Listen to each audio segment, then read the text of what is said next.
নমস্কার বন্ধুরা, আপনারা সবাই দেখছেন সরকারি সংবাদ ইউটিউব চ্যানেল। বন্ধুরা, বর্তমানে আপনারা দেখছেন এই মুহূর্তের পাওয়া সবচেয়ে বড় খবর, মানে একদম বিগ ব্রেকিং নিউজ। বন্ধুরা, একের পর এক শোকের ছায়া। ফের কিছুক্ষণ আগেই মারা গেলেন ভারতের জনপ্রিয় অভিনেতা। তো বন্ধুগণ, কোন অভিনেতা মারা গেলেন, তার নাম কি, তার বর্তমানে বয়স কত হয়েছিল, তিনি কোন কোন সিনেমায় অভিনয় করেছেন, বিস্তারিত তথ্য জানতে হলে অবশ্যই ভিডিওটাকে একদম শেষ পর্যন্ত দেখবেন। এর সাথে বন্ধুরা, এই ধরনের দরকারি আর গুরুত্বপূর্ণ খবর যদি প্রতিদিন আপনাদের মনে পেতে চান, তাহলে কিন্তু অবশ্যই ভিডিওটিকে একটি লাইক করে দেবেন। এর সঙ্গে লাল রঙের সাবস্ক্রাইব বাটনে ক্লিক করে পাশের বেল নোটিফিকেশনটা অল করে দেবেন। বন্ধুরা, 8-এর দশকের দূরদর্শনে নক্কর নামে ধারাবাহিকের কথা নিশ্চয়ই আপনার মনে আছে। সেই খোপড়ি ওরফে অভিনেতা সমীর কক্কর আজ ভোর 4:30 মুম্বাইয়ে মারা গেলেন। মৃত্যুর সময় তার বয়স হয়েছিল 71 বছর। জানা গেছে, গতকাল সকালে অভিনেতার আচমকাই শ্বাসকষ্ট শুরু হয়।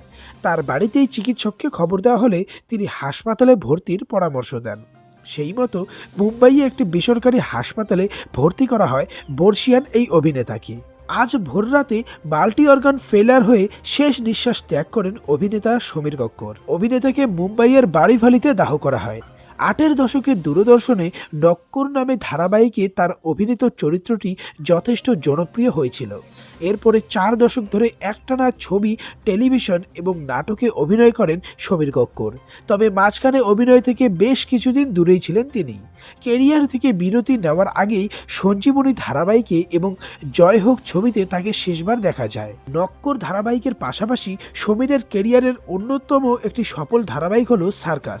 এছাড়াও শ্রীমান শ্রীমতী মণিরঞ্জন এবং আদালত ধারাবাহিকতাকেও তাকে অভিনয় করতে দেখা গিয়েছে। হাসি হাসি, পুষ্পক, শাহেনশাহ ছবি তোলার বিভিন্ন চরিত্রেও ওকে দেখা গিয়েছে। পাশাপাশি সম্প্রতি অ্যামাজন প্রাইমে মুক্তিপ্রাপ্ত ছবি 4GG5-এর সানফ্লাওয়ার এবং সুধীর মিশ্র পরিচালিত সিরিয়াস ম্যানেও গুরুত্বপূর্ণ চরিত্র দেখা গিয়েছে এই বর্ষিয়ান অভিনেতাকে।